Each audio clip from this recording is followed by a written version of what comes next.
তোর মাথায় এত কম বুদ্ধি কেন রে? আরে আমি বুদ্ধিতে তোর থেকে এগিয়ে, পরীক্ষা করবি?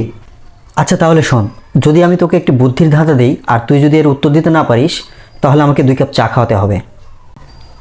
আচ্ছা ঠিক আছে, আর যদি আমি পারি তাহলে আমাকে 2টা সিঙ্গারা খাওয়াতে হবে। রাজি?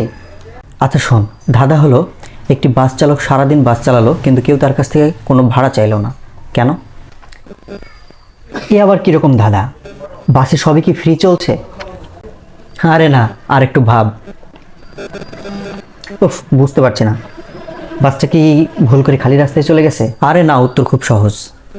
বাসের চালক তো সে তার নিজের বাস চালাচ্ছিল, সে কার কাছ থেকে ভাড়া চাইবে? আরে এটা তো ধোকা দিলি। ধোকা না, এটা ধাঁধা। এখন চল, 2 কাপ চা খাওয়াতে হবে। আচ্ছা এবার তোর পালা। তুই যদি পারিস তাহলে তোর সিঙ্গারা বাঁচলো। ধাঁধা শোন, কোন জিনিসটা নিজের হয় কিন্তু অন্যরা ব্যবহার করে বেশি? নিজের হয় কিন্তু অন্যরা ব্যবহার করে, এটা আবার কেমন ধাঁধা হতে পারে? বেশি ভাবিস না, উত্তরটা খুবই সহজ। উফ, বল উত্তরটা কি বল। তোর নাম। নিজের হলেও তো সবাই তোর নাম ধরে বেশি ডাকে, তাই না? বাহ, ধরা খেয়ে গেলাম।